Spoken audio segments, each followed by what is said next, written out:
Morning student, आज हम BA part second sociology paper second Indian society issues and problems के अंतर्गत topic है वाटर पोल्यूशन। जल प्रदूषण एक बहुत गंभीर समस्या है। ये ग्रामीण भारतीय समाज और अर्बन ग्रामीण और शहरी दोनों क्षेत्रों में वाटर पोल्यूशन की समस्या है। इस समस्या के सोर्सेज क्या हैं, इस टॉपिक पे, इस पॉइंट पे चर्चा करेंगे। Main sources of water pollution, जल प्रदूषण के प्रमुख स्रोत। फर्स्ट है सीवेज, कूड़ा करकट मलमूत्र आदि का नदियों तालाबों झीलों के में छोड़ना। सीवेज में अनेक रासायनिक अभिक्रियाएं भी होती है जिनसे विषाक्त या जहरीला पदार्थ उत्पन्न होता है, जैसे यूरिया का अपघटित होकर अमोनिया तथा अन्य नाइट्रोजनिक पदार्थों का बनना। नेक्स्ट है इंडस्ट्रियल वेस्ट, औद्योगिक अवशिष्ट। बड़े बड़े औद्योगिक केंद्र जो शहरों में बने हैं, औद्योगिकरण हुआ है, शहरीकरण हुआ है, उसमें छोटे छोटे कल कारखाने नदियों से जल लेकर उसका उपयोग करते हैं और अवशिष्टों को जल के साथ पुनः नदियों या नालों में डालकर जल को पोल्यूट करते हैं। आज हमारे देश में बड़े नगरों से प्रतिदिन 42,500 लाख लीटर गंदा पानी उद्योगों या घरों से निकलकर हमारी प्राणदायी या जो हमें जीवनदायी नदियां हैं उसमें प्रदूषण फैल रहा है और नगरों में ये पर्यावरण संबंधी प्रमुख समस्या है। उदाहरण के तौर पे गंगा यमुना का दोआब, जिससे भारत का धान्य भंडार करते हैं, दुर्भाग्य से सबसे अधिक प्रदूषित क्षेत्र है। दिल्ली में यमुना का जल DDT के कारखानों से निकले व्यर्थ पदार्थों से प्रदूषित होता है। गंगा नदी का जल कानपुर, इलाहाबाद, वाराणसी और पटना के बीच छोटे छोटे उद्योग धंधों के अवशिष्ट तथा मृत जीवों को फेंकने से इतना अधिक प्रदूषित हो चुका है कि स्वास्थ्य के लिए किसी भी समय गंभीर चेतावनी उत्पन्न कर सकता है। केवल कानपुर, जिसे उत्तर भारत का मैनचेस्टर कहते हैं, मैनचेस्टर वास्तव में इंग्लैंड का एक औद्योगिक नगर है कि चमड़े, कपड़े, ऊन, रसायन, उर्वरक व औषधि उद्योगों के अवशिष्टों के कारण गंगा का जल लगभग प्रदूषित हो चुका है या लगभग गंगा का जो जल का कलर है वो काला हो गया है।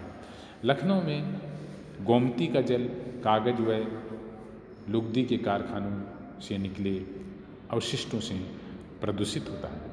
रेणुकूट उत्तर प्रदेश में रिहंद बांध का जल फ्लोरीन की अधिकता से विषाक्त होता जा रहा है तथा मछलियां वहाँ मरती जा रही हैं। सिंदरी और बोकारो में दामोदर नदी का जल उर्वरक व तापीय बिजली घर से निकले कचरे से प्रभावित होता है।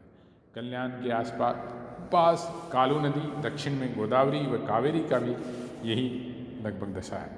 कश्मीर की डल लेक और उत्तरांचल की नैनीताल लेक भी अब आकर्षण के केंद्र नहीं रही है, उनका जल भी प्रदूषित हो रहा है। बरेली की हजारों नदी का जल वहाँ के संश्रित रबर के कल कारखाने के जैविकीय अपशिष्टों से प्रदूषित हो रहा है। कृषि पदार्थों का जल में मिलना, जैसे उर्वरकों और कीटनाशकों को खेती में डालने से फसलें अच्छी होती है, किंतु फसलें इन रसायनों का पूरी तरह प्रयोग नहीं कर पाती है, अतः इनका अधिकांश भाग जो है वर्षा के जल में जल को प्रदूषित करता है। डिटर्जेंट्स और साबुन का प्रयोग, हम नहाने धोने, कपड़ा साफ करने आदि में detergent, Surf, sunlight powder, Nirma washing powder आदि तथा साबुन का प्रयोग करते हैं, जो घुलकर नलियों तथा नदियों, तालाबों, झीलों में चले जाते हैं, जिससे जल की प्राकृतिक गुणवत्ता में निरंतर गिरावट आ रही है। दहन, जैसे पेट्रोलियम, कोयला, लकड़ी और अन्य ईंधनों फ्यूल्स के जलने से वायु में sulphur dioxide, carbon dioxide, nitrogen dioxide और अन्य गैसें उत्पन्न होती है, जो वर्षा के जल में घुलकर उसको वाटर को एसिड वाटर या अम्ल जल बना देती है, अन्य लवण बनाकर जल को उपयोग के काबिल नहीं रहता है और वह जल स्वास्थ्य के लिए बहुत हानिकारक होता है। न्यूक्लियर एनर्जी, नाभिकीय ऊर्जा, आणविकी और नाभिकीय ऊर्जा के प्रयोग से रेडियो सक्रिय पदार्थ जल को प्रदूषित करते हैं। माइक्रो ऑर्गेनिज्म, सूक्ष्म जीव, जल में अनेक रोगों के कीटाणु, कृमि व जीवाणु भी हो सकते हैं। जिनसे प्रदूषण होता है। बड़े बड़े नगरों में मलमूत्र को बहा दिया जाता है। इस प्रकार के जल में विभिन्न प्रकार के विषाणु पाए जाते हैं। विषाणु वायरस सजीव व निर्जीव के मध्य की कड़ी है। वैसे वायरस निष्क्रिय पदार्थों के निर्जीव भाग होते हैं, किंतु कोशिकाओं में प्रवेश करते ही जीवित हो जाते हैं। इस प्रकार के जल से पोलियो, डायरिया, यकृत रोग, लीवर के रोग हो जाते हैं, जिससे व्यक्ति का जीवन बहुत मुश्किल में पड़ जाता है और उनका स्वास्थ्य खराब हो जाता है, जिससे उनके परिवार की स्थिति खराब हो जाती है, उनकी आर्थिक स्थिति भी कगार पर खराब हो जाती है, जिसके कारण उन्हें विभिन्न समस्याओं का सामना करना पड़ता है। जिससे अभी वर्तमान में वायरस आया हुआ है।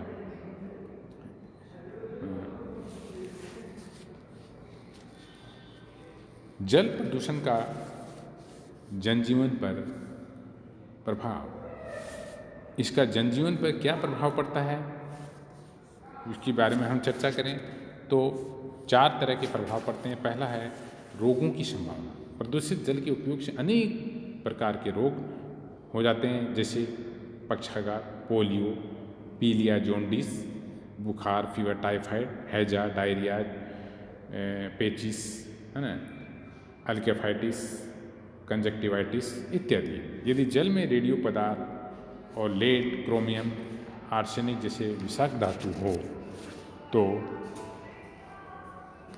कैंसर तथा कुछ अन्य भयंकर रोग भी हो सकते हैं। वर्ष 1988 में अधिक वर्षा के कारण केवल दिल्ली में प्रदूषित जल के सेवन से 1000 से अधिक लोगों की मृत्यु हुई। जलीय जीवों को हानि, जल की मछलियाँ, अन्य जीव जंतु, वनस्पतियों को जल की विषाक्तता आ जाने से मार सकते हैं, जिसके का बहुत बड़ा पारिस्थितिकी असंतुलन, इकोलॉजिकल इम्बैलेंस उत्पन्न हो जाता है और जो संकट का समय है। फसलों की क्षति, प्रदूषित जल से सिंचाई करने से फसलें खराब हो जाती है, क्योंकि जल के प्रदूषक अपनी विषाक्तता का प्रभाव फसलों, फलों और सब्जियों पर दिखाते हैं। विभिन्न पर्यावरणीय घटकों का प्रभाव, प्रदूषण से प्राकृतिक जल का पीएच वैल्यू या पीएच का मान, इसकी ऑक्सीजन व कैल्शियम मात्राएं परिवर्तित हो जाती है। जस्ता, जिंक व शीशा, लेड, जस्ता और शीशा माने जिंक को लेड से प्रदूषित जल में कोई जीव जिंदा नहीं रह सकता है। तो इतने हमें जल प्रदूषण का हमारे जीवन पे प्रभाव पड़ता है। हमें विभिन्न प्रकार के रोग उत्पन्न हो जाते हैं, इकोलॉजिकल सिस्टम इम्बैलेंस हो जाता है, हमारे क्रॉप्स जो है उनको क्षति पहुंच जाती है और किसान उससे काफ़ी परेशान होते हैं। तो आखिर इस वाटर पॉल्यूशन को किस प्रकार से हम रोक सकते हैं या रोकने के उपाय, प्रिवेंशन क्या है, प्रिवेंटिव मेजर्स क्या है, प्रिवेंशन ऑफ वाटर पॉल्यूशन या जल प्रदूषण को रोकने के उपाय। प्रदूषण औद्योगिकरण और जनसंख्या विस्फोट की देन से, प्रदूषण औद्योगिकरण और जनसंख्या विस्फोट की देन। जल प्रदूषण की गति जितनी तेज है, उसे ऐसा लगता है कि कुछ ही वर्षों में हम एक ऐसे बिंदु पर पहुंच जाएंगे जहां से लौटना हमारे लिए असंभव होगा। जैसे जल प्रदूषण को पूर्णतः कभी भी समाप्त नहीं किया जा सकता, फिर भी इसकी रफ्तार पर थोड़ी रोक लगाई जा सकती है। जल प्रदूषण को किस प्रकार से रोक लगाया जा सकता है? जैसे अवशिष्ट जल का उपचार, कल कारखानों के अवशिष्ट जल को नदी में भेजने से पहले उसका उपयुक्त उपचार करना आवश्यक है, जिससे प्रदूषक नदी, झील या तालाब के जल को प्रदूषित न कर सके, क्योंकि हमारे वाटर वर्क्स इन्हीं से जल लेकर हमें पीने को देते हैं। सीवर के जल को भी नगर के बाहर दोष रहित बनाकर नदियों में छोड़ना चाहिए। कारखानों के जल से विषैले पदार्थ उनको ही नहीं बल्कि ऊष्मा को निकाल कर ही उसे नदी में डालना चाहिए।